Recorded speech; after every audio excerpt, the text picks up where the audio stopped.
जब भारत की स्वदेशी संस्कृति एक ऐसे मोड़ पर थी जहां उसका अंत निश्चित लग रहा था, जब हर कोना मुगलों और विदेशी शक्तियों के कब्जे में जा रहा था, तब एक वीर उठा जो सिर्फ एक राजा नहीं बल्कि एक युग पुरुष था। उसने सिर्फ एक राज्य नहीं बनाया बल्कि एक सोच को जन्म दिया, एक अस्मिता को जगाया और एक अस्तित्व को मजबूत किया। तो सोचिए, अगर छत्रपति शिवाजी महाराज न होते तो क्या होता? भारत का हर कोना मुगलों के कब्जे में होता, हमारी जमीन, हमारी पहचान, सब कुछ एक सल्तनत का हिस्सा होता और हम सिर्फ एक गुलाम बनकर जीते। उन्होंने सिर्फ तलवार से नहीं, अपनी तेज सोच, अपनी रणनीति और अपनी कूटनीति से अपना एक अलग साम्राज्य खड़ा किया, जो सिर्फ एक भूगोल तक सीमित नहीं था बल्कि हर भारतीय के मन और आत्मा तक बस गया। यह कहानी है उस राजा की जो इतिहास का एक नाम नहीं बल्कि हर युग के लिए एक प्रेरणा है, छत्रपति शिवाजी महाराज। अगर आपको भी इतिहास, जंग, राजनीति और नेतृत्व के बारे में जानने का शौक है तो यह वीडियो अंत तक जरूर देखिएगा,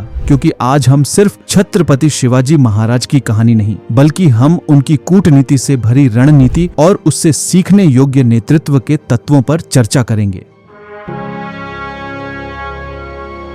मेरे लिए छत्रपति शिवाजी महाराज ये सिर्फ नाम नहीं है, ये सिर्फ राजा महाराजा राजपुरुष मात्र नहीं है। हमारे लिए छत्रपति शिवाजी महाराज आराध्य देव है। हमारे लिए हमारे आराध्य देव से बड़ा कुछ नहीं होता है।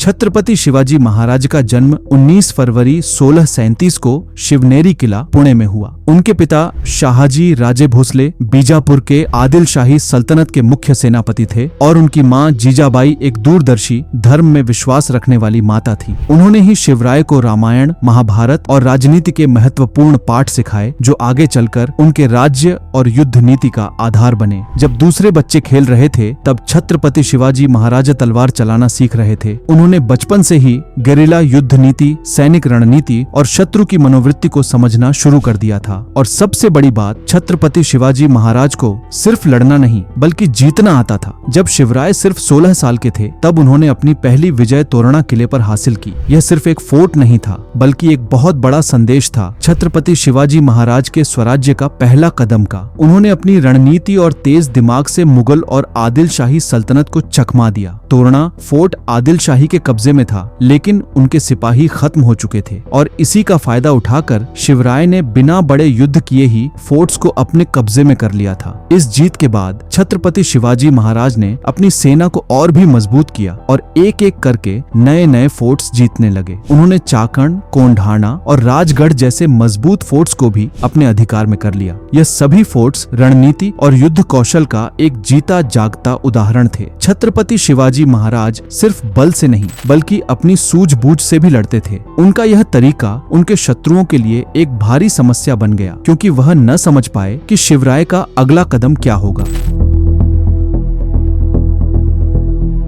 औरंगजेब का एक ही लक्ष्य था, छत्रपति शिवाजी महाराज को हमेशा के लिए खत्म करना। इसके लिए उसने अपनी सबसे शक्तिशाली और खतरनाक सेना शिवराय के खिलाफ भेज दी। लेकिन शिवराय सिर्फ तलवार के दम पर नहीं बल्कि अपनी तेज सोच और रणनीति के बल पर भी लड़ते थे। उन्होंने अपनी गेरिला युद्ध नीति, रणनीति का उपयोग किया। उनके योद्धा जंगल और पहाड़ों में छिपकर हमला करते, रात के अंधेरे में दुश्मन सेना को चकमा देते और सुबह होने से पहले गायब हो जाते। औरंगजेब का गुस्सा चरम सीमा पर था। उसने सोचा कि अगर जंग के मैदान में छत्रपति शिवाजी महाराज को हराना मुश्किल है तो एक चाल से उन्हें पकड़ना पड़ेगा। औरंगजेब ने शिवराय को आगरा बुलाने का एक नाटक रच दिया। उसने कह दिया कि शिवराय की शौर्य और वीरता से प्रभावित होकर उन्हें आगरा में एक राज्य उत्सव में बुलाया जा रहा है, पर असल में यह एक साजिश थी। जैसे ही छत्रपति शिवाजी महाराज आगरा पहुंचे, उन्हें तुरंत गिरफ्तार कर लिया गया और एक सख्त पहरे में रख दिया गया। लेकिन शिवराय इतनी आसानी से हार मानने वाले नहीं थे। उन्होंने एक चतुर योजना बनाई, अपनी बीमारी का नाटक किया और कई दिन तक हल्का भोजन मंगवाने लगे। धीरे धीरे उनकी देखरेख ढीली पड़ गई और उन्होंने फलों की टोकरियों में छिपने का एक जोरदार योजना बनाया। एक दिन सब्जी और फलों की टोकरियों में अपने विश्वसनीय सैनिकों के साथ छिपकर छत्रपति शिवाजी महाराज आगरा के महल से सुरक्षित बाहर निकल गए। उनकी तीव्र बुद्धि और साहस की वजह से औरंगजेब बस देखता रह गया और शिवराय एक बार फिर अपने स्वराज्य की ओर बढ़ गए।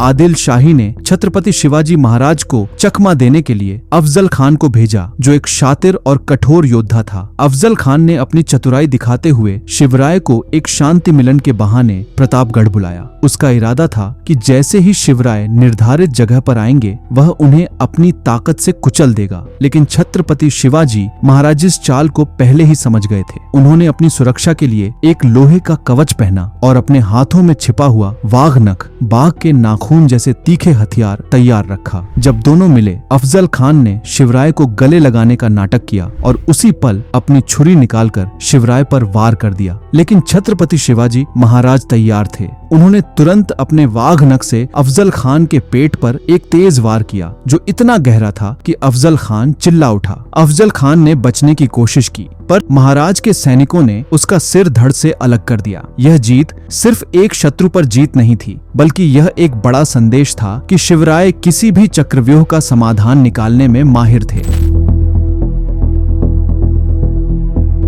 1674 में शिवाजी महाराज को छत्रपति का पद मिला। उन्होंने सिर्फ एक साम्राज्य नहीं बनाया, बल्कि एक सोच जगाई, स्वराज्य की। आज भी भारत की सेना छत्रपति शिवाजी महाराज की युद्ध नीति का अनुकरण करती है। उनकी सोच हर नए नेता, योद्धा और उद्यमी के लिए प्रेरणा का स्रोत है। शिवराय हमें सिखाते हैं कि हमेशा अपनी रणनीति मजबूत रखो, किसी भी परिस्थिति में हार मत मानो, अपने लोगों का हमेशा ध्यान रखो।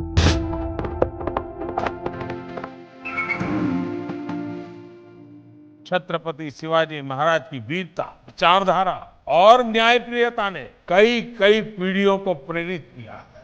उनकी साहसिक कार्यशैली, सामरिक कौशल और शांतिपूर्ण राजनीतिक प्रणाली आज भी हमारे लिए प्रेरणा स्रोत है।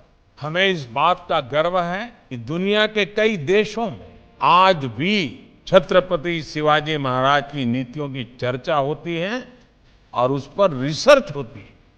इतने वर्ष बाद भी उनके द्वारा स्थापित किए गए मूल्य हमें आगे बढ़ने का मार्ग दिखा रहे हैं। मैं छत्रपति शिवाजी महाराज के चरणों में कोटि-कोटि नमन करता हूं। अगर आपको यह वीडियो पसंद आई तो एक बड़ा लाइक जरूर करें और कमेंट्स में लिखें छत्रपति शिवाजी महाराज का कौन सा ज्ञान आपको सबसे प्रेरणादायक लगा। ऐसे ही और ऐतिहासिक और वीर गाथा सुनना चाहते हैं तो चैनल को सब्सक्राइब करना न भूलें। आज के लिए बस इतना। जय भवानी, जय शिवाजी।